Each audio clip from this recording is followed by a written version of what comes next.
পাবনাবাসী খেয়াল করে শোনেন, সময় যেহেতু কম। সূরা আলে ইমরানে আল্লাহ ঘোষণা দিয়েছেন, ওয়ালা তাহিনু ওয়ালা তাহজানু, কোনো চিন্তা নেই, কোনো ভয় নেই, দুশ্চিন্তারও কারণ নেই।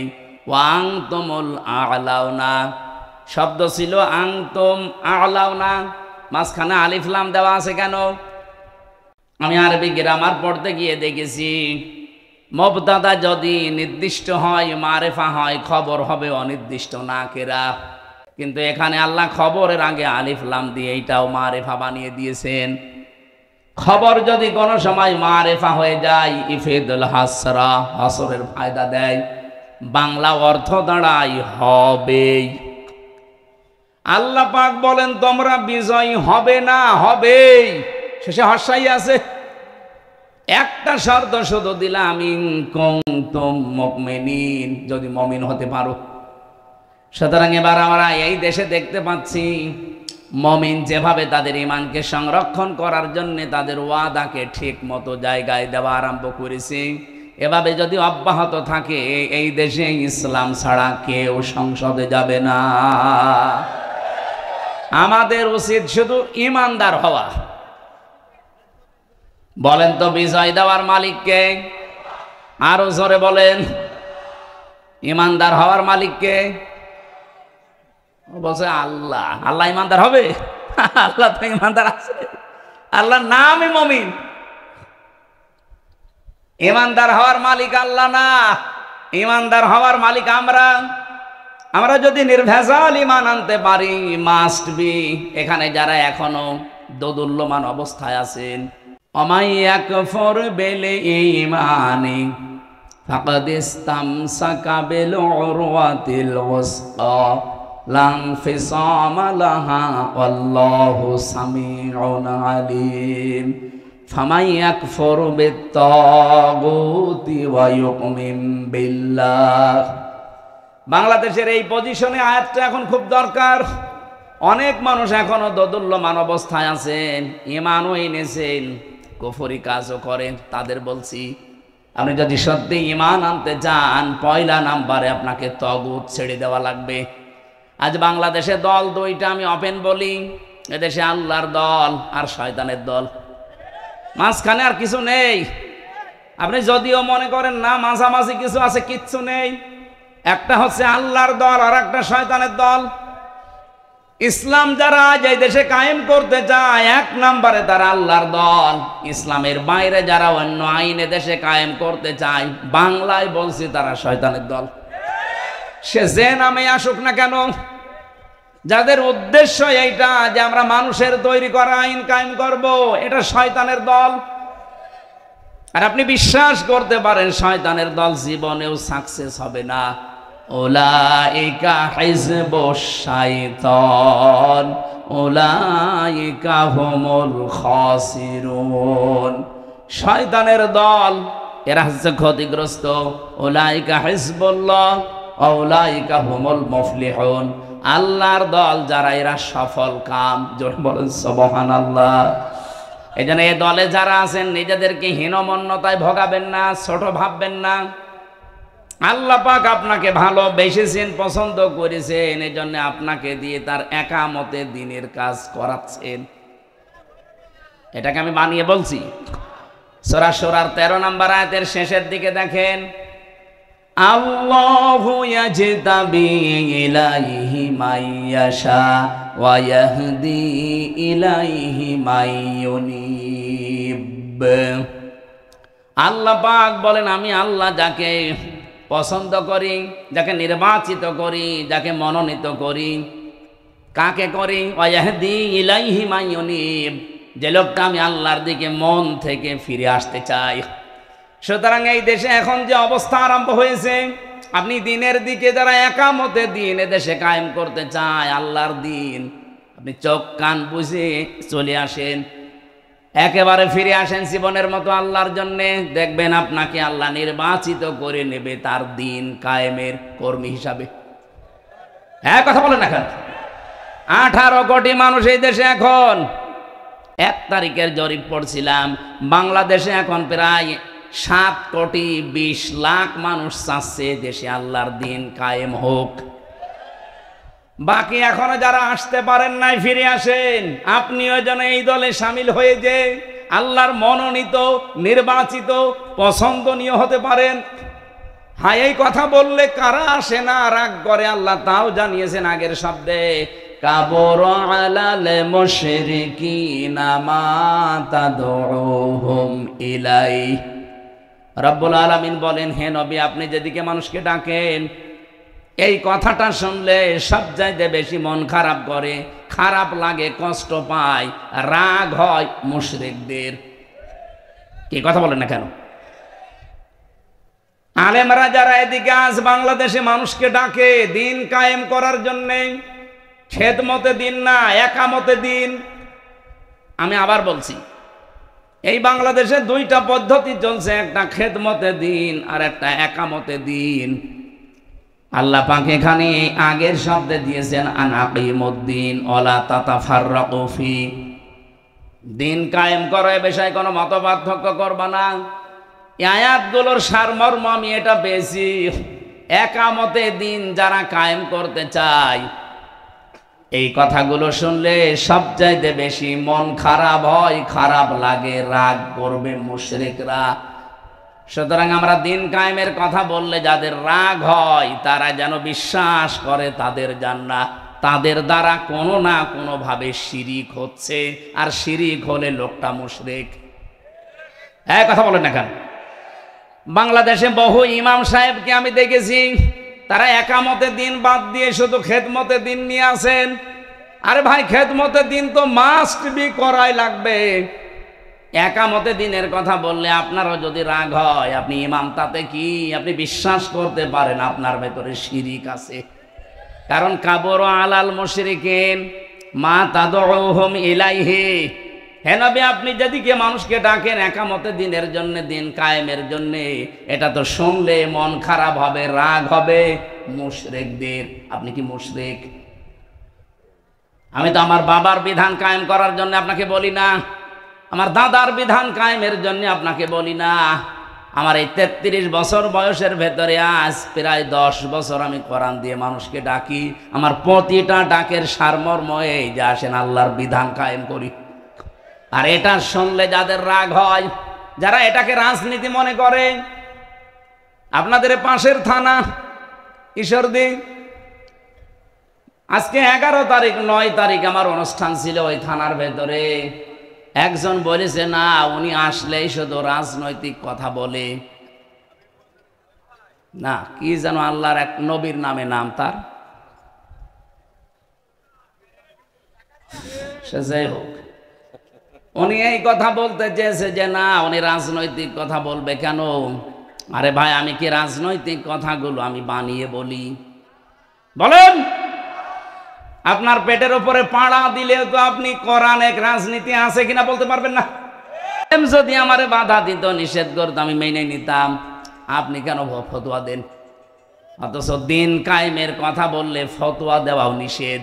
আনাকিমুদ্দিন ওয়ালা তাতাফাররাকু ফি। আপনি যাই করেন এ বিষয়ে কোনো মত পার্থক্য করা যাবে না। সুতরাং বাংলাদেশে যারা পীর সাহেব আছেন, আপনি চালান আপনার কাজ, কিন্তু আপনার টার্গেট যেন থাকে জমিনে দিন কায়েম করা লাগবে। আপনি খেদমতে দিনই আছেন, করেন, দিনের খেদমতে আছেন, কিন্তু আপনার টার্গেট করা লাগবে জমিনে যেন দিন কায়েম হয়। কি কথা বলেন এখন? এই জন্য ইমান যারা এনেছেন আপনাদেরকে আমি বলছি, শুধু ইমান এনে অনেকে এখনো দোদুল্য মানে না, জানি কি হয়। আপনি একেবারে হয় ফাইনাল থাকবেন, নাই ওই দলে চলে যাবেন। আমি তো ওপেন ঘোষণা দিয়েছি আমার বংশে যে ইসলাম এবং অন ইসলাম চলছে এই দেশে এখন, হয় আপনি ইসলামের পক্ষে থাকবেন, নাই অন ইসলামের পক্ষে থাকবেন। ওই দোদুল্যমান অবস্থায় কিন্তু যদি ইসলাম আসে, তখন আপনি বিপদে পড়ে গেলে আমারে পাবেন না। এক কথা বলেন না কেন? গত পরশু দিনও 10 জন মানুষ গোপনে এসে বলছে এতদিন ছিলাম চাই। এ ডাকসু নির্বাচনের রেজাল্ট দেওয়ার পরে আমাদের মন ঘুরে গেছে। আপনি আমাদেরকে দলে নেন, আমরা গোপনে ইসলামকে সংসদে পৌঁছানোর জন্য। 10 জনই গ্রামের মাতুব্বর, পুরা এলাকা চলে তাদের কথায়। আমি বললাম আপনাদেরকে কালেমা পড়ানো লাগবে? বলছে কালেমা জানি। কালেমা ওদের মুখস্থ আছে, কিন্তু তগুত ছেড়ে কালেমা পড়ে নাই। ওই দিন তগুত ছেড়ে দিয়ে কালেমা পড়ালাম। আল্লাহর ঘোষণা এটা ছিল, ফামাই ইয়াকফুর বিত-তাগুত ওয়া ইউমিন বিল্লাহ। আপনি ঈমান আনতে চান, আগে তগুত ছেড়ে দেন। তগুত কি? যে আল্লাহর বিধান মানে না, অন্য কেউ মানবে, মানতেও দেয় না। এইরকম শক্তি যদি এই দেশে থাকে, আপনি সেটা থেকে আগে মুখ ফিরিয়ে চলে আসেন, যে না আমি এক লাইনে থাকবো। আমার কথা বাংলায় আমার মনে হয় আপনারা বুঝে ফেলেছেন। দোদুল্যমান অবস্থায় থাকবেন না। ইসলাম এবার আসবেই, আসবেই, আসবে। তখন কিন্তু আপনি বিপদে পড়ে যাবেন। এজন্য চলে আসেন একবারে। বিপদে পড়লেও তখন আপনার লাভ, কারণ মমিন যারা মরে গেলেও লাভ, বেঁচে থাকলেও লাভ। আর কাফের যারা বেঁচে থাকলেও ওদের লস, মরে গেলে তো আরো লস। কাফেরদের জীবনে কোনো শান্তি আল্লাহ রাখে না। আপনি যদিও চর্মচোখে দেখতে পান খুব শান্তিতে আছে, কে বলেছে আপনাকে? যারা কাফের, যারা মুশরিক, এই দুনিয়াদার, যারা গোনায় অভ্যস্ত, অপরাধ করতে করতে জীবন শেষ করে, ওই মানুষগুলোর জীবনের শান্তি আল্লাহ নষ্ট করে দেয়। এটা আমি বানালাম না। আমান আ'রাদা আন যিকরি ফাইন্না লাহু মাঈশাতান দানকা ওয়া নাহশুরুহু ইয়াওমাল কিয়ামাতি আ'মা। রব্বুল আলামিন বলেন, আমার বিধান থেকে কেউ যদি মুখ ফিরিয়ে নেয়, আমার ঘোষণা হচ্ছে তার জীবন আমি সংকীর্ণ করে দেই। তার আয় উন্নতিতে কোনো বরকত থাকে না। চর্ম চোখে দেখা যায় প্রতিদিন 5 লাখ উপায় হচ্ছে। এই যে এই মানুষটা মনে করেন প্রতিদিন 5 লাখ উপায় করছে, বাবা শাহজালাল, সব হালাল মনে করি। হয়তো প্রতিদিন 5 লাখ আপনার আসবে, কিন্তু আল্লাহ যখন ধরবে, এমন দিক থেকে আপনার টাকা 10 লাইনে চলে যাবে, আপনি টেরও পাবেন না। উপায় হয়েছিল 5 লাখ, প্রতিদিন যাবে এবার 7 লাখ। নেন, বাবারটা খরচ করেন। এমনকি দুনিয়ার আফসোসই শেষ না। ওয়া নাহশুরুহু ইয়াওমাল কিয়ামাতি আ'মা। এটা আর ভয়ঙ্কর। কিয়ামতের দিন যখন উঠবেন, আপনার চোখ থাকবে না। রব্বুল আলামিন বলেন, অন্ধ হয়ে উঠবে, আমাকে প্রশ্ন করবে, ক্বালা রাব্বি লিমা হাশারতানি আ'মা ওয়া ক্বাদ কুনতু বাসীরা। হে আল্লাহ, আমার তো চোখ ছিল, আজকে আমারে অন্ধ করে তুললে কেন? আমার চোখ ভালো করে দাও, আমি আদম নবীকে দেখবো। যেই বলবে অমুক জিনিস দেখবো, ধমক লাগাবে আল্লাহ। ক্বালা কাযালিকা আতাতকা আয়াতুনা ফানাসিতাহা ওয়া কাযালিকাল ইয়াওমা তুনসা। আমার এই আয়াতগুলো আলেমেরা, নবীরা এইভাবেই তোদেরকে শুনিয়েছিল। আমার বিধানের কথাগুলো শোনার পরে না শোনার ভান করেছিলি, বোঝার পরে না বোঝার ভান করেছিলি, যেভাবে ভুলে গিয়েছিলি, আমি আজকেই কঠিন দিনে তোরে ভুলে গেলাম। তুই যে আমার বান্দা ছিলি, তুই যে আমার বান্দি ছিলি, কোনোদিন আমার কুদরতের জবানে তোর নাম আর উচ্চারণ করব না। অপাবনাবাসী, ময়দানে মাশারে কঠিন অবস্থায় যদি আল্লাহ আপনার নাম আর উচ্চারণ না করে বলে যে ওর আমি চিনি না, ও আমার বান্দা না, ও আমার বান্দি না, আমার মুখ দিয়ে কোনোদিন এই আমির হামজা নামটা আমি আর বলবো না, বলেন তো তার মতো কপাল পোড়া আর কেউ আছে? এই জন্য ফিরে আসেন আপনি অ্যাক্টিভ ভাবে। আমার রাত্রের তেলাওয়াত কিন্তু আয়াত ওই রকম। সূরা মায়েদার 54 নম্বর আয়াতটা পড়েছি আমি। এমন কিছু মেসেজ আয়াতের ভেতরে এই বাংলাদেশ সম্পর্কে আমার মনে হচ্ছে আছে। আয়াতের ব্যাখ্যা বিশ্লেষণ পড়ার পরে আমার মনে হয় যে এই মাত্র আল্লাহ এই দেশ দেখে নাজিল করলো। আপনি একটু অ্যাক্টিভ ভাবে শুনবেন, অবশ্যই কিছু পাবেন এখান থেকে। যেহেতু সিরাত মাহফিল লিখেছেন, বাংলাদেশে বেশিরভাগ মিলাদ মাহফিল হয়, সিরাত মাহফিল কম হয়। অথচ মানুষ যদি ওই মিলাদ থেকেও শিক্ষাটা নিতে পারতো, বাংলাদেশে সাদাবাজি থাকতো না। আমি সিরাত ইবনে হিশাম পড়ছিলাম, সিরাত বিশ্বকোষ, বিশেষ করে আর রাহিকুল মাখতুম। এখানে নবীজির জন্ম নিয়ে যে মিলাদ যারা দেন, মিলাদ মানে জন্ম, মিলাদ মানে এই মিলাদ নিয়ে যারা মাতামাতি করেন শুধু জিলাপি আর খিচুড়ি, তাদেরকে বলছি এই শিক্ষাটা অন্তত আপনি নেবেন।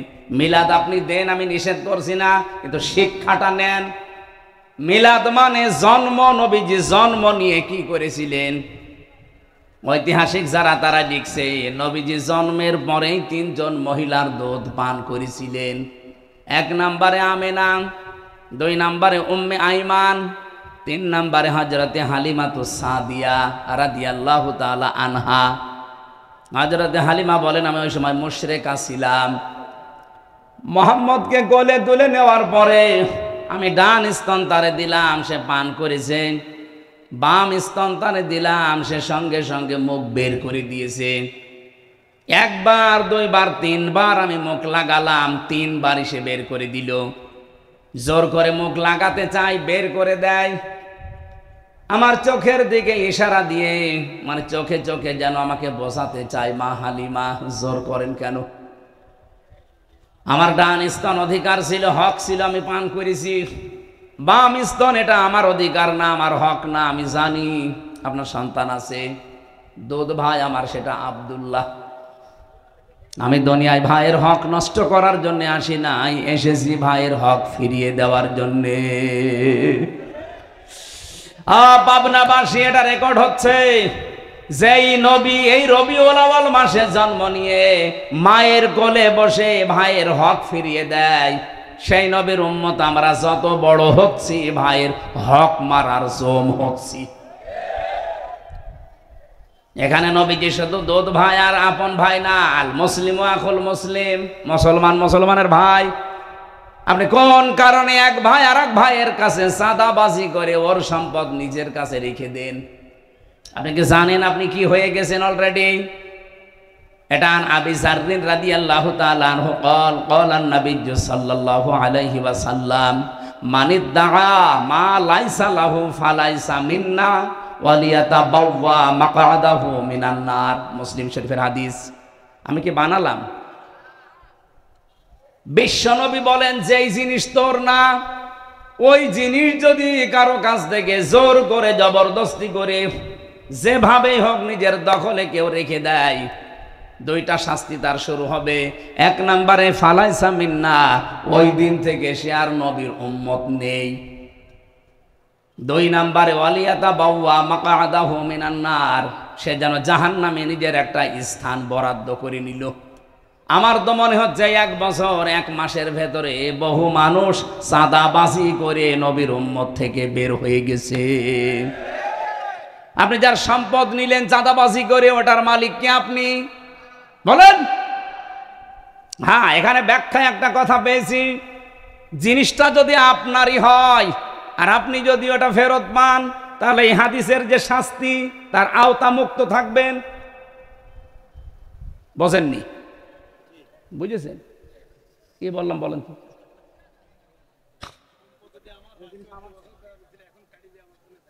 হ্যাঁ, ঠিক আছে। এই যে যারা ইসলামী ব্যাংকের নামে অপবাদ দেন যে ওরা ছিনতাই করে নিয়েছে, আপনি এত বড় মিথ্যা কথা বলতে পারলেন? ইসলামী ব্যাংক আপনার বাবা, যাদের ব্যাংক তারা ফেরত পেয়েছে। কথা বলছেন না কেন? যারা মাথার ঘাম পায়ে ফেলে ব্যাংকটা বানিয়েছে তারা আজকে ফেরত পেয়েছে, হাত ছাড়া হয়ে গিয়েছিল। সুতরাং তারা হাদিসের শাস্তির আওতা মুক্ত থাকবে। তারা আপনার জিনিসও যদি এভাবে হাত ছাড়া হয় আপনি পান, কিন্তু আমরা দেখতে পেয়েছি যতটুকু পাওয়ার কথা তার চাইতে 50 ডবল অনেকে বেশি পেয়ে গেছে। এই কথা বললেন না? আপনি হয়তো এই 15.5 বছরে 5 কোটি টাকা হারিয়ে ফেলেছিলেন যেভাবেই হোক।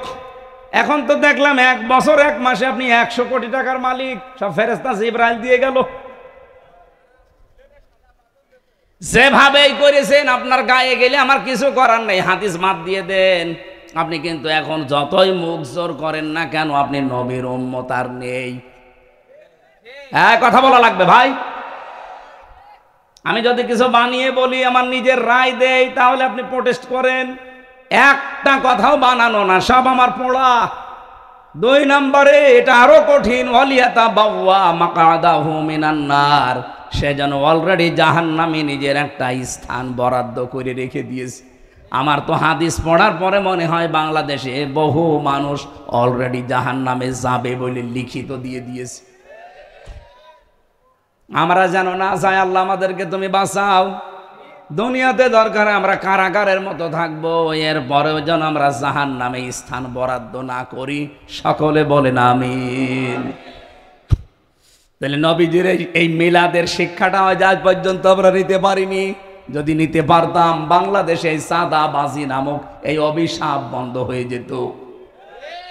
আপনার অবস্থা আমি জানি না। আমার কুষ্টিয়ায় গণসংযোগ করাকালীন আমি যে কোনো মার্কেটে ঢুকলেই হাউমাউ করে জড়িয়ে কাঁদে, হুজুর আর পারছি না। আগে তো দিতাম 20 টাকা, এখন দেওয়া লাগছে 50 টাকা। এই একটা কথা হইল? আপনি একজন মাজলুম মানুষ, এই কাজ করতে পারেন? আপনি নিজেরটা দেখলেন না যে মানুষের সম্পদ কেড়ে নিলে কেমন লাগে? সেই কাজ যদি আপনি আবার আরম্ভ করেন, আমার তো মনে হচ্ছে শুধু ডাকশো না, শুধু জাকশো না, রাখশো মাকশো সবই হারাবেন। হ্যাঁ, কথা বলেন। এই জন্য যারা আছেন তারা যেন থামেন, আরো যা অবৈধ করেছেন ওগুলো ফেরত দিয়ে দেন, নয়তো আপনি নবীর উম্মত থেকে খারিজ হয়ে গেছেন, আর জাহান্নামে আপনি যাবেন। এই জন্য বরাদ্দ হয়ে গেছে আপনার নাম। মিলাদের শিক্ষাও নিতে পারে না, আর মিলাদ দিচ্ছে। আর ভাই, আমারে ডাক দিয়ে মিলাদ দেয়, জিলাপি কিনেছে, খিচুড়ি রান্না করেছে, বিরিয়ানি, টাকা পেলেন কোথায়? 7-8 টাকা। আমি কি বেশি বললাম? আপনি চলেন আমার কুষ্টিয়ায় কবুরহাটে খাজানগরে মিলাদ দিচ্ছে, বিশাল মিলাদ, 5000 মানুষকে খাওয়াবে। আবার টাকা পেলেন কোথায় আপনি? আপনার নিজেরই তো চলতো না। হুজুর দোয়া করেন। কি দোয়া করবো? 7-8 টাকা। পাবনায় তো আর এরকম প্রতিষ্ঠান নেই, আমাদের কুষ্টিয়ার মতো চাউলের আড়ত নেই, এই জন্য আপনাদের চাঁদাবাজি নেই। আছে আর সিরাত, কি সিরাত শোনাবেন আপনাদেরকে? আমি আজকের তেলাওয়াত কিন্তু আয়াত যেটা সূরা মায়েদা, তাফসির যদি কেউ করতে চায় কোনো আয়াত থেকে, উসুলে তাফসিরের নিয়ম হচ্ছে 15টা। তার আগের আয়াত পরের আয়াতের সাথে সম্পর্ক কি আছে এটা আগে জানা লাগে। আসেন আমরা তেলাওয়াত কিন্তু আয়াত থেকে আগে আরম্ভ করি, নাকি শেষ করে দেব? ঘন্টা খানেক সময় নিয়েছিলাম না? জবান খুলে আগে কোরআনের এই সোনালী আয়াত একটু পড়েন। আউযু বিল্লাহি মিনাশ শাইতানির রাজিম। ইয়া আইয়ুহাল্লাযীনা আমানু মাইয়ারতাদ্দা মিনকুম আন দীনিহি। রব্বুল আলামিন বলেন, আগে নামকরণটা বলা দরকার। তাফসীরের যে মূল নীতির প্রথমে হচ্ছে শুদ্ধ তেলাওয়াত করে মাতৃভাষায় অর্থ করা, এরপরে নামকরণ, এরপরে ঐতিহাসিক প্রেক্ষাপট। আপনারা মনে হয় শুনছেন না? হ্যাঁ, আছেন? প্রথম নাম্বারে নামকরণের ভেতরে পেয়েছি মায়েদা, মানে দস্তরখানা।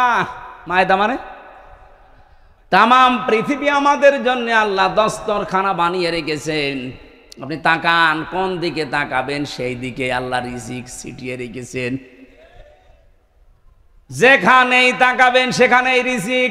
পানির ভেতরে আল্লাহ রিজিক ছড়িয়ে রেখেছেন, জমিনের উপরে আল্লাহ রিজিক ছড়িয়ে রেখেছেন, আকাশেও আল্লাহ রিজিক ছড়িয়ে রেখেছেন। এ তামাম দুনিয়াটাই আমার আল্লাহর ভাষায় মায়েদা, মানে দস্তরখানা, খাবারের প্লেট। এই জন্য খাবার নিয়ে কোনো চিন্তা টেনশন আপনার দরকার নেই। যেই জিনিসের দায়িত্ব আল্লাহ নিয়েছেন ওই জিনিস নিয়ে টেনশনে ভুগি আমরা, আর যেটার দায়িত্ব আল্লাহ নেয়নি ওইটার দায়িত্ব আমরা পালনই করি না। আল্লাহ রাব্বুল আলামিন কিন্তু রিজকের দায়িত্ব নিয়েছেন, এই জন্য ওনার নাম রাজ্জাক। নাম কি? ইন্নাল্লাহা হুয়ার রাজ্জাকু যুল কুওয়াতিল মাতিন। জোরে বলেন আল্লাহু আকবার। ওমা মিন দাব্বাতিন ফিল আরদি ইল্লা আলাল্লাহি রিজকুহা। জমিনে এমন কোন বিচরণশীল জীব নেই যার রিজকের দায়িত্ব আমি আল্লাহ নেইনি। তার মানে রিজিক নিয়ে আপনার টেনশনের কোনো কারণ নেই, আপনি না খেয়ে মরবেন না। কিন্তু যেটা আল্লাহ দায়িত্ব নেয়নি সেটা নেক আমল। আপনার ঈমান আমল যদি ঠিক না হয়, কিয়ামতের দিন কিন্তু আপনি আল্লাহর পাকড়াও থেকে পার পাবেন না, ধরা খেয়ে যাবেন। এজন্য ওইটা আগে ঠিক করেন, কোন দিকে দৌড়াচ্ছেন আপনি। আল্লাহ এখানে যদিও ঈমানদারকে ডাক দিয়ে জানিয়েছেন, যারা ঈমানের দাবি করো তারা শোনো, মাই ইয়ারতাদ্দা মিনকুম আন দীনিহি, তোমাদের ভেতরে যে ব্যক্তি আল্লাহর দিন থেকে, তার বিধান থেকে মুখ ফিরিয়ে চলে যাবে। এখানে ইরতেদাদ বা ইফতিয়াল থেকে এসেছে। এর বাংলা অর্থ হচ্ছে কেউ যদি সত্য থেকে মুখ ফিরিয়ে জানা শোনার পরে মিথ্যার দিকে এগিয়ে যায়। এদেশের পাগল কেউ যদি জিজ্ঞাসা করেন যে আপনি যে ফিরে যাচ্ছেন বিভিন্ন দোহাই দিয়ে, কোন দিকে যান? আপনি আল্লাহর তৈরি করা আইন যারা কায়েম করতে চান, তাদের নামে কত রকমের ট্যাগ লাগিয়ে যাদের দিকে যাচ্ছেন, তাদেরকে কোনো আদর্শ আছে, চরিত্র আছে? এদের নাম আপনি ট্যাগ দিয়েছেন রাজাকার, আলবদর, বিভিন্ন নাম দিয়ে তাদেরকে জাতির সামনে কালার করে আপনি যাচ্ছেন কোন দিকে? এদের চাইতে যদি ভালো জায়গায় যেতেন আমি বুঝতাম যে হ্যাঁ ঠিক পথে আছেন, কিন্তু এদেরকে ছেড়ে আপনি যেখানে যাচ্ছেন তারা তো আল্লাহর তৈরি করা আইনই বিশ্বাস করে না। হ্যাঁ কথা বলেন, তারা তো বলেছে শরিয়া আইনে আমরা বিশ্বাস করি না। আপনি যাচ্ছেন কোন দিকে? আপনি যদি এর চাইতে আরো ভালো জায়গায় যেতেন, অথচ 1 বছর 1 মাসে এই দেশের মানুষ প্রমাণ পেয়েছে যে আল্লাহর তৈরি আইন যারা এই জমিনে কায়েম করতে চায় তারা মদ খায় না, তারা জেনা করে না, তারা জুয়া খেলে না, এমনকি তারা বিড়িও খায় না। কিন্তু এর বাইরে যারা আছে তাদের চরিত্র বলতে কি আছে আপনি একটু দেখান তো। আজকে জাহাঙ্গীরনগর বিশ্ববিদ্যালয়ে যেটা জাকসু নির্বাচনে একজনের প্রার্থিতা বাতিল হয়ে গেছে শুধু ড্রপ টেস্ট করার কারণে। আমার মনে হয় আগামীতেও যত নির্বাচন বাংলাদেশে হবে, এদেশের জনপ্রতিনিধি যারা হবে তাদেরকে এই পরীক্ষাটা দিয়ে ময়দানে নামা লাগবে। ও রক্ত নিয়ে আগে পরীক্ষা করা হবে ও কোনো কিছু খায় কিনা। আমার তো মনে হচ্ছে ইসলামপন্থীরা বাদ দিয়ে দেশে অনেকেই ছিটকে পড়ে যাবে, কারণ অধিকাংশ নেতারা দেখি লাল পানি ছাড়া চলতে পারে না। কথা বলে না কেন? লাল পানি যদি নাও খায়, লাঠি তো খায়। কি নাম জানো? আকিস বিড়ি, আর তার একটু দামি তা খায়। কিন্তু যাদের রক্তের ভেতরে বিড়ি নেই, সিগারেট নেই, মদ নেই, গাঁজা নেই, ভান নেই, এমনকি বাবা তাও নেই, ডালও নেই, এরপরেও আপনি তাদেরকে বিশ্বাস করতে চান না। আরে তারা তো প্রমাণ দিয়েছে। আপনার এই পাবনার 2 জন, মাওলানা মতিয়ার রহমান নিজামী, মাওলানা আব্দুস সোবহান, আপনাদের নিজেদের সামনে উনি 7 বারের না কয়বারের এমপি ছিল? 5 বার। 5 বার এমপি থাকলে সে তো বাংলাদেশের মালিক হয়ে যাওয়ার কথা। অথচ তার অবস্থান লক্ষ্য করে দেখেন, তার গ্রামের বাড়ি হলুদিয়া নাকি যেন, মাওলানা আব্দুস সোবহান জালালপুর। ওনার শ্বশুর বাড়ি হলুদিয়া নাকি যেন, ওলাদি। মাওলানা মতিয়ার রহমান নিজামীর কবরে গিয়েছিলাম কয়েকদিন আগে। বাড়ি ঘরের দিকে তাকালে আমার মনে হচ্ছে মেম্বারের বাড়ি তার ছাড়া ভালো। অথচ তিনি মেম্বার না, চেয়ারম্যান না, উপজেলা চেয়ারম্যান না, মেয়র না, এমপি শুধু না, মন্ত্রী ছিল। একজন মন্ত্রীর আমি 620টা বাড়ি পেলাম, আর ওনার বাড়ির অবস্থা কি? চারিদিকে দেওয়াল দেওয়া, উপরে টিন দেওয়া। আমার মনে এর চাইতে ভালো মানুষ যদি আপনারা পেতে চান, এই দেশে আর হবে না, ফেরেশতা দেওয়া লাগবে। আপনাদের বিবেকের ওপর এবার ছেড়ে দিয়েছি। নিজের পায়ে নিজে কোড়াল মারলে আপনার নিজেই ধরা খাবেন। আর সমস্ত ট্যাগ দিয়ে যারা ফিরে দিতে চান, আল্লাহর কসম আপনি ধোঁকা দিতে চাচ্ছেন, আপনি জীবনেও ধোঁকা দিতে পারবেন না আল্লাহকে এবং ইমানদারকে। যারা সত্যিকারের ঈমান এনেছে তাদেরকে এই দেশের কোনো মুনাফিক ধোঁকা দিয়ে বোকা বানাতে পারবে না, বরং তারা নিজেরাই ধোঁকায় পড়ে মরবে। ইখাদিউনাল্লাহা ওয়াল্লাযীনা আমানু ওয়া মা ইয়াখদাউনা ইল্লা আনফুসাহুম ওয়া মা ইয়াশউরুন। ওরা আল্লাহকেও ধোঁকা দিতে চায়, এমনকি ইমানদারকে ধোঁকা দিয়ে বোকা বানিয়ে নিজেদের সাধ্য সিদ্ধি করতে চায়। আল্লাহ বলেন আমি আল্লাহ তো ধোঁকায় পড়ি না, এমনকি আমার ইমানদারকেও তারা ধোঁকা ফেলতে পারে না। নিজেরাই নিজেদের ধোঁকায় পড়ে মরে কিন্তু টের পায় না। আজ বাংলাদেশে যদি সত্যি আপনি ইমানদার দাবি করে থাকেন, জীবনেও মুনাফিকের ধোঁকায় আপনি পড়বেন না। মুনাফিকদের ধোঁকায় যেমন আল্লাহ পড়ে না, ইমানদারও বলেন। আর আপনি যদি ধোঁকায় পড়ে যান, আপনি বুঝবেন আপনার ইমানের সমস্যা ছিল। আল্লাহ নিজে বলছেন আমিও ধোঁকা খাই না, আমার ইমানদার যারা তারাও ধোঁকা খায় না। এরপরেও যদি কেউ ধোঁকা খেয়ে বোকা বনে যান আর আপনার মাথার উপরে কাঁঠাল ভেঙে ওরা সাধ্য সিদ্ধি করে, আপনি বুঝবেন আপনার ইমানে সমস্যা ছিল। এই জন্য ইমানটা নির্ভেজাল করেন, আপনি ধোঁকা খেতে পারেন না। মন থেকে যদি কেউ অ্যাক্টিভ ভাবে দেশে দিন কায়েমের জন্য রাস্তায় নেমে পড়ে, তামাম দুনিয়া দিয়ে দিলেও তাকে আপনি ফিরাতে পারবেন না। পাবনাবাসী খুব খেয়াল করে শুনবেন এই জায়গায়। সুতরাং আপনার কাছে স্পষ্ট কারা দেশে আল্লাহর দিন কায়েম করতে চায় আর কারা দিনের বিরুদ্ধে আছে। সুতরাং এই কথা জানার পরেও যদি কেউ আল্লাহর দিন থেকে বিভিন্ন ট্যাগ দিয়ে ফেরত যান, কি হবে জানেন আপনি? এদিকে তাকান, বসো। 1-1.5 ঘন্টা বসে থাকতে পারে না ভেতরে। ওর বিয়ে দিলে বউ টেকবে? ডায়াবেটিস আছে তাতে কি? প্রসাব পায়খানার জন্য গেলে যেতে পারে, অথবা বিড়ি খাওয়ার যদি নেশা থাকে খেয়ে চলে আসবে। কিন্তু ভালো লাগছে না এই জন্য চলে যান, আপনার খবর আছে। আমার আয়াতের দিকে খেয়াল করে আমি বলছি, আমি বানিয়ে বলছি না। আল্লাহ পাক বলেন কি করব জানো? যদি আল্লাহর দিন থেকে বিভিন্ন সোতা নাতা দিয়ে বিভিন্ন রকমের নং ধরনের কথা বলে বলে ফেরত যান, এটা রাজনীতি হচ্ছে, এটা দুনিয়াদার, এটা ধান্দাবাজ, এই সমস্ত কথা যদি বলে চলে যান, আল্লাহর কসম আল্লাহ বলেন ফাসাউফা, সিন সাফা কদ লাম, কোন সেন্টেন্সের আগে যদি একটা আসে বাংলা অর্থ দাঁড়ায় অতি তাড়াতাড়ি। আল্লাহ বলেন ফাসাউফা ইয়াতিল্লাহ, অতি শীঘ্রই আমি আল্লাহ নিজে নিয়ে আসব। এখানে ফাইল কর্তা আল্লাহ নিজে। অতি শীঘ্রই, খুব তাড়াতাড়ি আমি আল্লাহ নিজে নিয়ে আসবো বিকৌমিন, এমন একটা দলকে। ভালো করে শোনেন, এমন একটা দলকে খুব তাড়াতাড়ি তোমাদের মাথার উপরে নিয়ে চলে আসবো। কি করবে জানো? ইউহিব্বুহুম ওয়া ইউহিব্বুনাহু, আমি আল্লাহ তাদেরকে ভালোবাসি এবং তারাও আমি আল্লাহকে ভালোবাসে।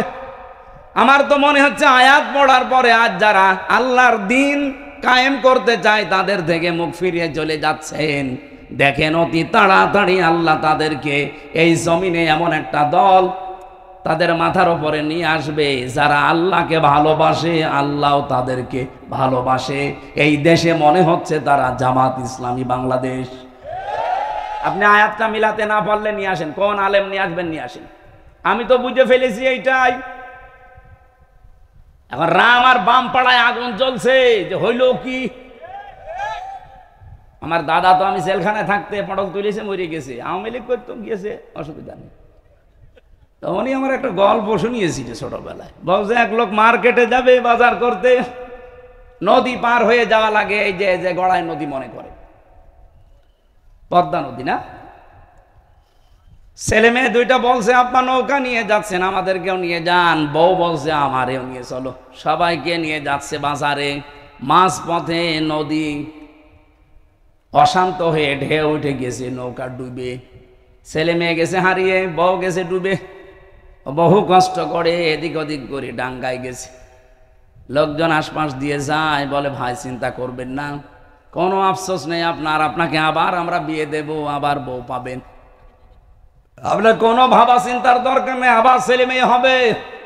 নৌকা হারিয়ে গেছে ভাববেন না, আবার নৌকা বানিয়ে দেব আমরা। লোকটা এবার মুখ তুলে বলছে ভাই বউ মরে গেছে ভাবতেছি না, ছেলে মেয়ে মরে গেছে ভাবতেছি না, নৌকা হারিয়ে গেছে তাও ভাবতেছি না, ভাবতেছি আমার হইল কি, আমার কি হইল। আমার মনে আছে ডাকসু নির্বাচনের পরে রাম আর বাম যারা, আমি তো লাইভ গুলো দেখছি, তারা এখন মাথার চুল ছিঁড়িয়ে খাচ্ছে যে হইল কি। বিশেষ করে হারপিক মজুমদার, নামটা আমি জানি না, কি জানো না, নিঝুম মজুমদার। এরা নিঝুম মজুমদার বলার দরকার নেই, ওরে হারপিক মজুমদার বলবেন। ওর পুরা শরীর হারপিক দিয়ে পরিষ্কার করা দরকার। আমার তো মনে হয় মাথা থেকে পা পর্যন্ত পুরাটাই বেঈমান, খালি নামটা মুসলমানের নিয়েছে। এই শয়তানের কথাবার্তারা এখন এই জন্য আরো মানুষের মন মেজাজ গেছে খারাপ হয়ে, যে শয়তান পালিয়ে বলছে কি দাঁড়া ধরে দেখাচ্ছে।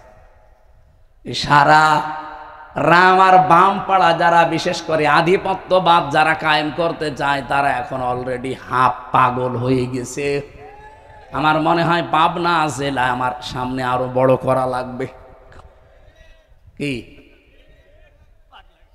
পাগলা কারাত লাগলে জেলা বড় না করলে পাগলা কারাত দেবেন কোথায়?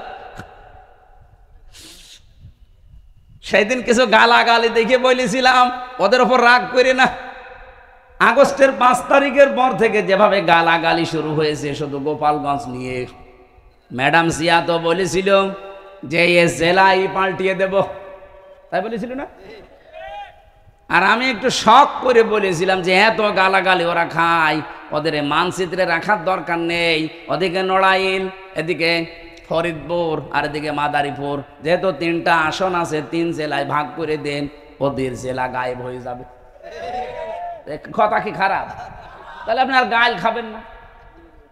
কথা বললাম ওদের বাঁচানোর জন্য, যে গাইল কেউ যেন না দিতে পারে, কারণ 3 আসন 3 জেলায় ভাগ হয়ে গেলে গোপালগঞ্জ বলে কোনো জেলা পৃথিবীতে নেই, সুতরাং কেউ গাইলও দেবে না। আর ওরা রেগে গেল, আরে আমার উপর রাখলে হবে, ম্যাডাম জিয়ারে তো কিছু বলতে পারেন না, ও তো পুরো নামই পাল্টিয়ে দিতে চেয়েছিল। কথা বলেন না কেন?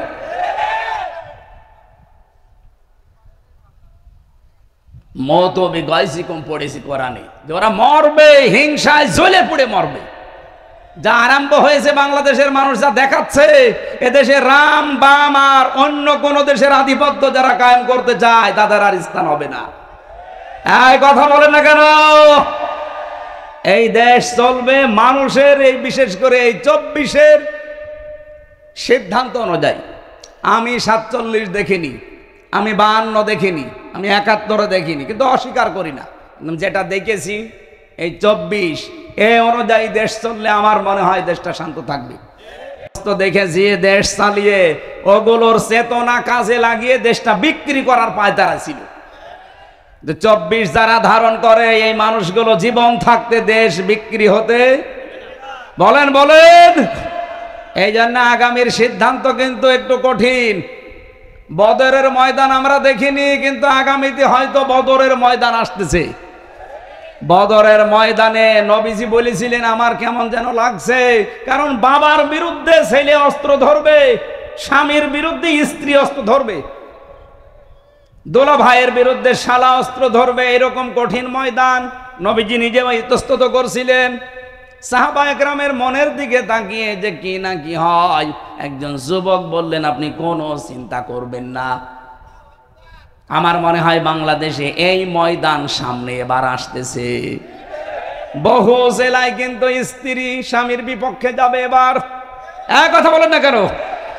বহু জেলায় বাংলাদেশে বাবার বিরুদ্ধে ছেলে দাঁড়িয়ে যাবে।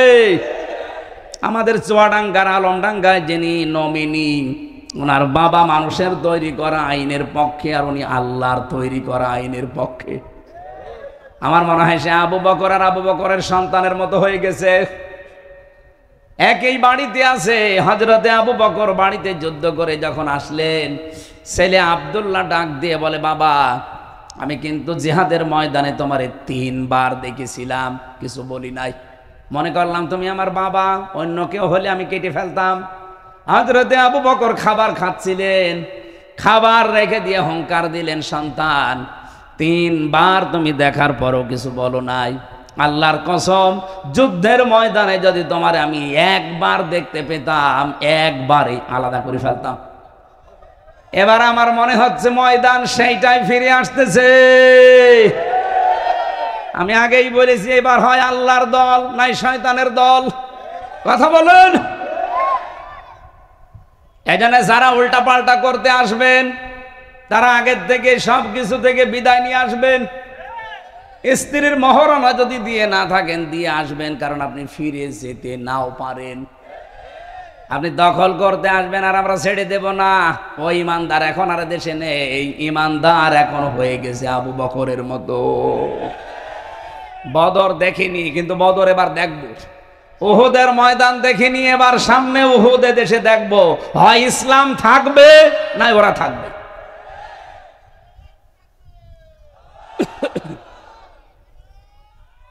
ভাই আমাকে শেষ করতে দেন।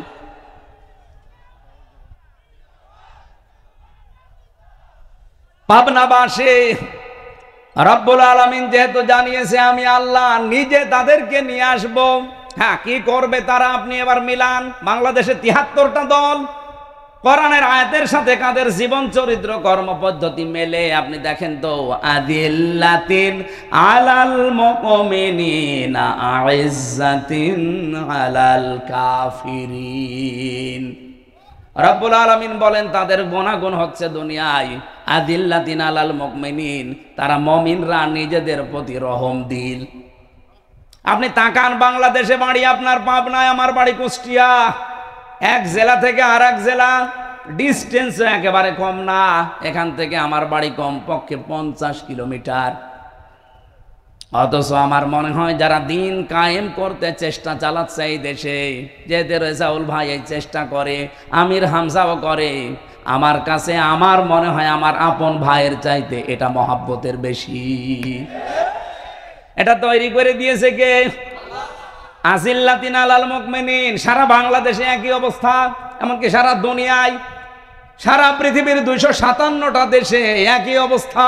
যারা দিন কায়েম করতে চায় তার বাড়ি আমেরিকায়, তাতে কি? আমার বাড়ি বাংলাদেশে, তাতে কি? আমার আপন ভাই আমার বাড়ির পাশে থাকে, সে মানুষের তৈরি করা আইনের পক্ষে, তার চাইতে আমি রেজাউলকে আমার মন থেকে বেশি ভালোবাসি। আইজ্জাতিন আলাল কাফিরিন, কিন্তু তারা মুমিন, কাফেরদের প্রতি বড় কঠোর। আপনি তাকান, আজ তারা পৃথিবীতে যারা একামতে দিনের কর্মী, তাদের সামনে আপনি কোন শরীয়ত বিরোধী কাজ করে টিকে থাকতে পারবেন না যদি তাদের শক্তি থাকে। মাস্ট বি, কিছু না করলেও প্রতিবাদ তারা করবে। এই কথা বলে না কেন? সুতরাং এই দেশে শরীয়ত বিরোধী কোনো কাজ করলে যারা এদেশের সত্যিকারের ইমানদার পারা বাধা দেবে, প্রোটেস্ট করবে। এ রাজবাড়িতে এবং রাজশাহীতে যে ঘটনাটা ঘটিয়েছে, ইসলাম বিরোধীরা তারা নাম নিয়েছে আমরা সুন্নি। কিসের সুন্নি? আপনি সুন্নতের বিরুদ্ধে কাজ আপনার। নবীজি বললেন লা তাত্তাখিদুল কুবুর মাসাজিদা, কবরকে সেজদার জায়গা বানিও না। আর নোরা পাগলার কবরকে ওরা কাবার আদলে বানিয়েছে। কত রকমের কথাবার্তা ইসলামের ডাইরেক্ট বিপক্ষে বলেছে। জনগণ প্রোটেস্ট করে এখন ওই রাজবাড়ি গলন্দ এলাকার আলেম ওলামা পর্যন্ত এখন বিপদে। আজকেও শুনলাম 23 জন আলেমকে গ্রেপ্তার করেছে। কাদের ইশারায় কি করছেন আমি জানি না। সারা বাংলাদেশের আলেমরা যদি এক বাক্যে হুঙ্কার দিয়ে ওঠে, এদেশের যারা নামধারী বাতিলপন্থী যারা আছেন বিভিন্ন নাম নিয়ে টিকে থাকতে পারবেন না। প্রশাসনকে আমরা আহ্বান জানাবো, এদেশের মুসলমানদের সেন্টিমেন্ট বোঝার চেষ্টা করেন। দেশটা শান্ত আছে, অশান্ত করবেন না। আমরা তো কোরআনের আয়াতের তাকিদে এই কাজগুলো করি। আজিল্লাতিন আলাল মুমিনিন আইজ্জাতিন আলাল কাফিরিন। কাফের যারা, তাদের প্রতি কঠোর আমাকে হওয়াই লাগবে। তাদের আচার অনুষ্ঠান, তাদের ব্যবহার, তারা যা করছে ওগুলো তো আমার জন্য না, তারা করছে ইসলামকে ধ্বংস করার জন্য। এই জন্য বাধ্য হয়ে আমার প্রোটেস্ট করা লাগছে। ইউজাহিদুনা ফি সাবিলিল্লাহ, তারা জিহাদ চালাবে, তারা সংগ্রাম করবে। লা ইয়াখাফুনা লাওমাতা লাইম, কোন তিরস্কারকারীর তিরস্কারকে তারা পাত্তা দেয় না। বাংলাদেশে যারা একামতে দিনের কর্মী, তারা এই আয়াতটা 100% মেনে চলছে। কত রকমের কথা তাদের পেছনে লাগিয়ে দেয়, তারা পেছনে ফিরেও তাকায় না। আপনি বলেন খাপের খাপ মিলে যাচ্ছে না? এদেশে অন্য কোন দলের ভেতর আপনি এটা পাবেন না। তাদের দাড়ি ছোট, এই জন্য ফতোয়া দেওয়া হয়। কোনো দিন তারা এর বিরুদ্ধে কথা বলে না। আমার কাজ আমি করে যাব, পেছনে কোত্তা ঘেউ ঘেউ করুক। কোন তিরস্কারকারীর তিরস্কারকে তারা পাত্তা দেয় না। আর এটা যাকে তাকে আল্লাহ দেয় নাই, যে গুণগুলো বললাম, যালিকা ফাদলুল্লাহ, আল্লাহ পাক বলেন এটা আমি আল্লাহর অনুগ্রহ, ইউতিহি মাইয়াশা, যাকে ইচ্ছা আমি আল্লাহ এটা দান করি। সুতরাং এই দেশে যারা একামতে দিনের কর্মী আছেন, আপনি নিজে নিজে আনন্দ পাবেন আল্লাহ আপনাকে নির্বাচিত করেছেন। নয়তো আপনার ভেতরে মুমিনদের প্রতি মহব্বত দিত না, কাফেরদের আচার অনুষ্ঠান তাদের প্রতি এমন কঠোর হওয়ার মনোভাব আল্লাহ তৈরি করে দিত না। আপনি দিনের কাজ করতে গিয়ে কাউকে তোয়াক্কা করেন না, কারো তিরস্কারকে ভয় পান না, সামনে এগিয়ে যেতে আছেন। আপনি মনে করবেন এই তিনটা গুণ যাদের ভেতরে আছে, এটা আল্লাহর বিশেষ দয়া আপনার প্রতি। আল্লাহ সবাইকে দয়া বাংলাদেশে দেয়নি, যাদের দিয়েছে তারা যেন শুকরিয়া আদায় করে। আল্লাহু ওয়াসিউন আলিম। রব্বুল আলামিন বলেন আমি কিন্তু বিশাল এবং প্রশস্ত। জোরে বলেন সুবহানাল্লাহ। মেয়েরা যারা এসেছেন তাদের জন্য আমার একটাই ওয়াজ, সামনে আপনাদের বিশাল বিশাল দায়িত্ব আসতেছে, বিশেষ করে আমানতের দায়িত্ব। নবীজি জানিয়েছেন আল্লাহ এবং রসুলের অবাধ্য হয়ে যায় এমন কোন কাজ স্বামী না বাবা না পৃথিবীর কারো হুকুম মানা যাবে না।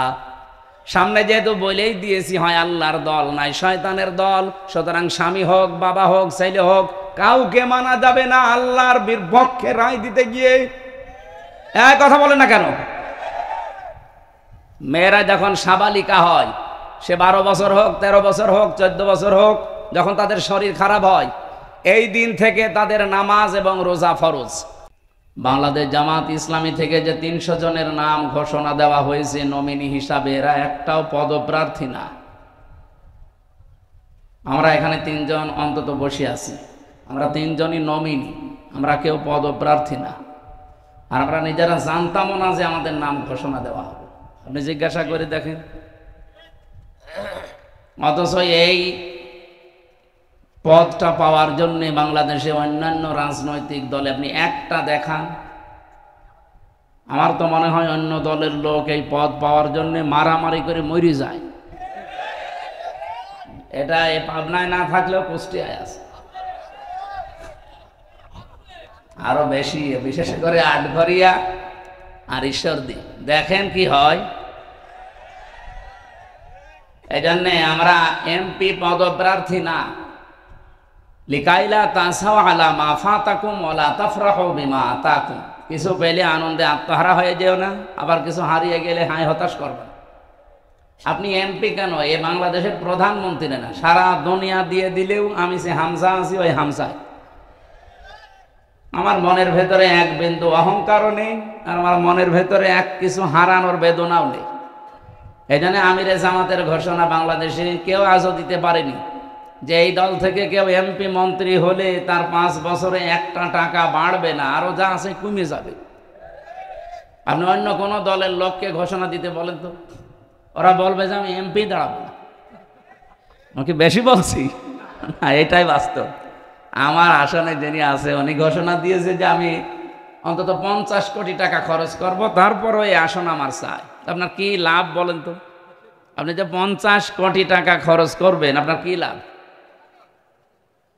অবশ্য এখানে কোনো দুর্বিসন্ধি আপনার আছে যে 50 কোটি টাকা খরচ হলে এই কি হলো কি মাইকের, আপনার অন্তত 5 বছরে আপনি 1000 কোটি টাকা আরো ওখান থেকে উত্তোলন করবেন।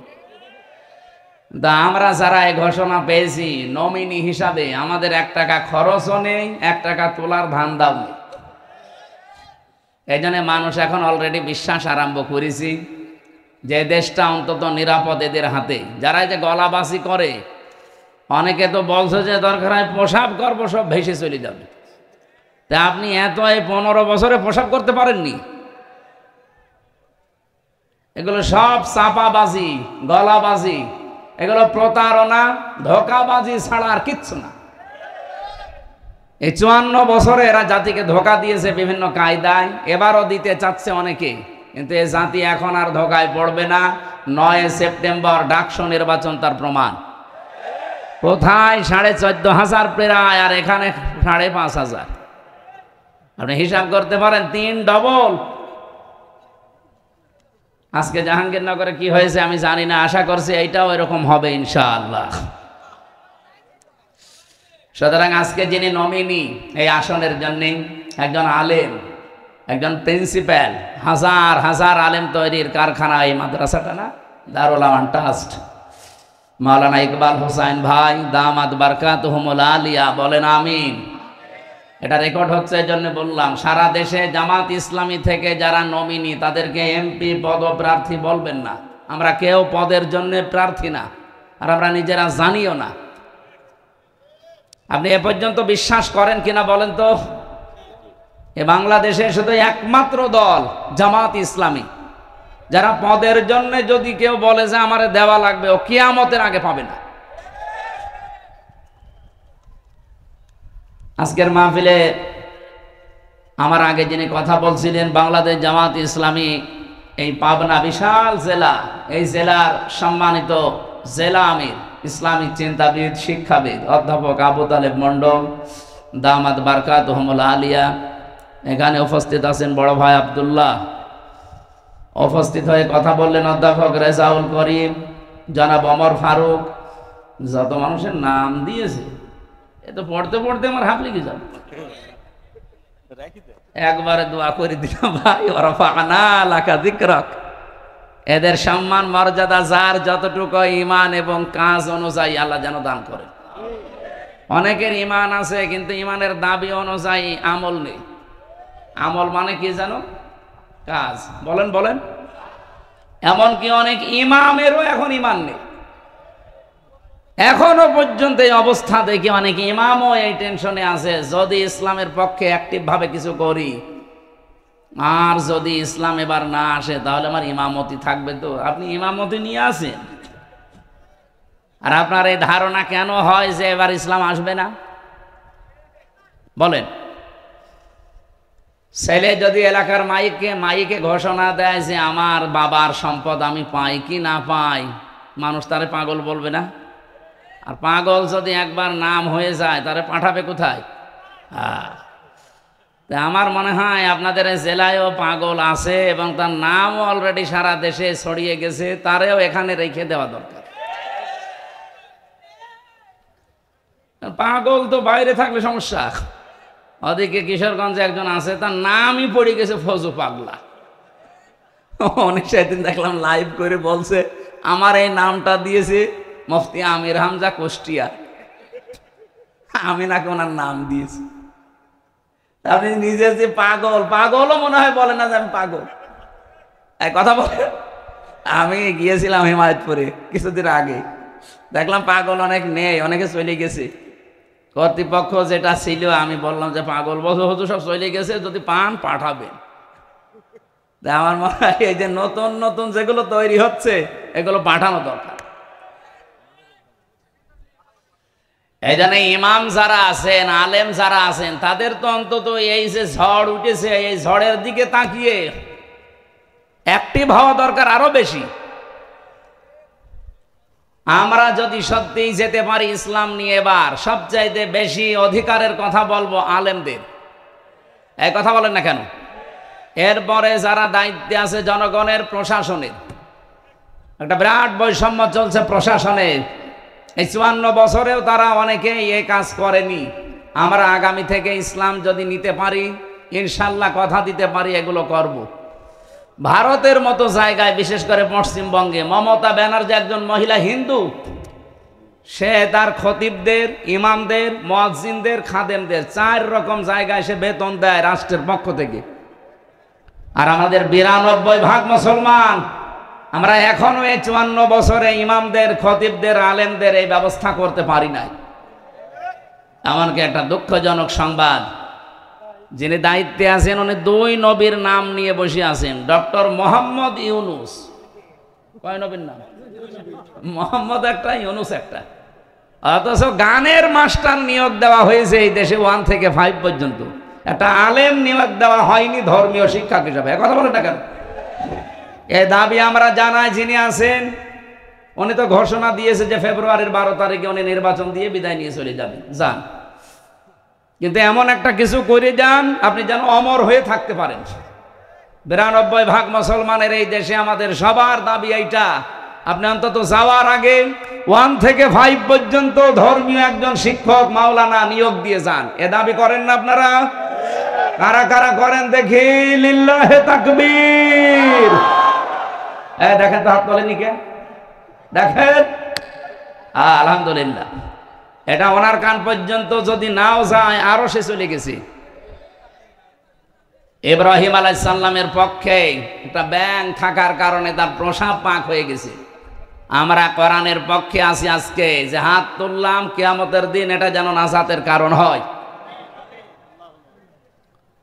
সম্মানিত উপস্থিতি, ওনাকে আহ্বান জানাচ্ছি। দ্বিতীয় নম্বরে যেটা আমরা করতে চাই, আমাদের অন্তত মনে আছে আমরা 58 জন আলেম এই বাংলাদেশে জামাত ইসলামী থেকে নমিনেশন পেয়েছি, নমিনি 58 জন, বাকি অন্যান্য সাইটের আছে। তার ভেতরে আমরা এখানে 2 জন আছি। ওনারা আছে অধ্যাপক হিসাবে সেই কয়েকজন, তাদের ভেতরে আপনি বলেন এই 58 জন আলেম অন্তত যদি এবার কোরআন বুকে নিয়ে যেতে পারে, প্রশাসনে যারা আছেন তাদেরকে অভয় বাণী দিতে পারি যে বৈষম্যের শিকার আপনারা যে বাম হাতের ইনকাম করেন এটা শুধু আপনাদের দোষ না। আপনি যে বেতন পান আপনার উপরে ডিপেন্ডেন্ট হয়ে আছে আপনার মা বাবা, আপনার স্ত্রী, সন্তান, আরো অনেক আত্মীয় স্বজন। অনেকেই মনে করে যে প্রশাসনে যারা আছে এদের তো উল্টাপাল্টা ইনকাম আছে, সুতরাং বিভিন্ন চাহিদা তাদের উপরে থাকে। তাদের বেতনে যখন আর কোলায় না তখন তারা এদিক ওদিক টান দেয়। আমি কি বেশি বললাম? এইটা বন্ধ হওয়া সম্ভব। আমি মালয়েশিয়া ছিলাম, আমি দেখেছি সেখানকার প্রশাসনের সাথে মিশে। এদিকে তাকান, ওনারদের যে 8 ঘন্টা ডিউটি, এরপরে যেই কয় ঘন্টা ওনারা ডিউটি করবে ওভার টাইম হিসাবে মাসের পর হিসাব করে বেতন দেওয়া লাগবে। এটা যদি করে 2 নম্বর, ওনারা যে ডিউটি পালন করার জন্য সে পাবনা সদর থেকে এই জায়গা প্রায় 12-13 কিলো, এখান থেকে এসেছে আবার যাবে। এটা কিন্তু রাষ্ট্রের কোনো টাকা দিয়ে তারা আসে না, ওদের নিজেদের পকেটের টাকা খরচ করে। এখানে যদি 5-6 ঘন্টা সময় দেয়, খাওয়া দাওয়া করবে নিজের টাকায়, যাওয়া আসা তেল পড়বে নিজের টাকায়, এ টাকাটা পাবে কোথায়? ওই বেতন থেকে তখন তারা খরচ করা লাগে। এটা একটা জুলুম এবং এটা বৈষম্য। পৃথিবীতে 8 ঘন্টার উপরে ডিউটি করলে আপনাকে অবশ্যই ওভার টাইম হিসাবে টাকা দেওয়াই লাগবে, তাহলে সে বাম হাতের ইনকাম করবে না। প্রশাসনে যারা আছেন আগামীতে তারা এটা পাবেন যদি ইসলাম আসে। আর ইসলাম বাদ দিয়ে যদি অন্য কিছু আসে, যা আছেন হ্যাঁ আসবে, আপনার হয়তো 2 টাকার জায়গায় 4 টাকা, কিন্তু সব হবে অবৈধ। কি কথা বলছেন? অবৈধ যারা ইনকাম করে তাদের কি হয়? আপনি নেপালের দিকে তাকান, ন্যাংটা করে পিটাচ্ছে।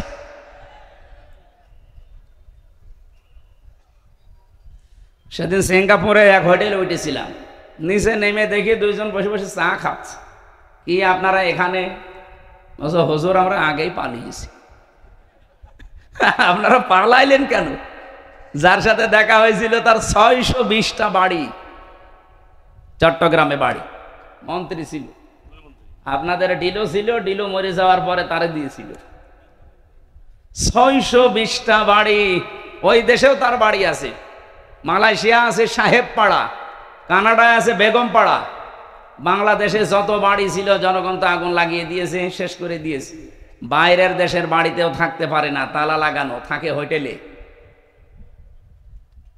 আমি বললাম হোটেলে কেন, আপনি বাড়িতে থাকতে পারেন না? বলছে 20 লাখ বাঙালি আছে এই পাশের দেশে মালয়েশিয়া। যদি ওরা জানতে পারে বাইরে আমি ঘুরে বেড়াচ্ছি, পিটিয়ে ভর্তা বানিয়ে ফেলবে। এই জন্য খুব চুরি করে আসে। হুজুর দোয়া করেন। দোয়া? আপনার জন্য দোয়া আসবে? এই অবৈধ ইনকাম করে কি করলেন? এই যত টাকা পাচার করেছিলেন, এই টাকাগুলো পাচার না করে যদি দেশে আপনি কর্মসংস্থান তৈরি করে দিতেন, এই দেশের লক্ষ লক্ষ যুবকেরা এখনো বেকার এবং বাইরে যেয়ে তারা দেখি রাস্তা ঝাড়ু দেয়, থালা বাসন মাজে, রান্না করে, টয়লেট সাফ করে। বেতন সর্বোচ্চ কত বাংলাদেশের টাকায়? 22,000, 30,000, 40,000। আরে ভাই, বাংলাদেশে ওই টাকাগুলো তো যদি আপনি কর্মসংস্থান বানিয়ে দিতেন, এই দেশে মাসে 50,000 টাকা উপায় করা সম্ভব। এমনিতে তো আপনি থাকতে পারছেন না। এই কারণে আগামীতে আপনাদের এই বৈষম্য থাকবে না প্রশাসনে যারা আছেন। এই জন্য আপনারা পক্ষপাতিত্ব না করে আশা করব আপনারা ইসলামকে নিয়ে যাওয়ার জন্যে সহযোগী হবেন। আমার কথা যদি ভুল হয় ধরিয়ে দেবেন। এই বৈষম্য দূর করা দরকার না? এই 15.5 বছরে আমরা সবাই কম বেশি বৈষম্যের শিকার ছিলাম। আপনি তাকান, শুধুমাত্র ওই সিল বাদ দিয়ে ওই 14 দল, বাকি যারা আমরা ছিলাম এই দেশে সব কিন্তু কোনো না কোনো ভাবে বৈষম্যের শিকার ছিলাম। আপনি লেখাপড়া করবেন না, ফার্স্ট ক্লাস ফার্স্ট হওয়ার পরও আপনার চাকরি হবে না, পেছনে আপনার ওই যে, অথচ আমার চাইতে 10 নাম্বার সিরিয়ালে ওর শুধু মার কাটা থাকার কারণে চলে যাচ্ছে আমার উপরের চেয়ারে। এইটা আগামী থেকে আর হবে না ইনশাআল্লাহ। সুতরাং যারা বিভিন্ন কারণে হয়তো এই আশঙ্কায় আছেন, যদি ইসলাম এবার না আসে, এত কাজ করে শেষে আমার ইমামতি হারাবো, আমার চাকরি যাবে, কোনো চিন্তা করবেন না ভাই।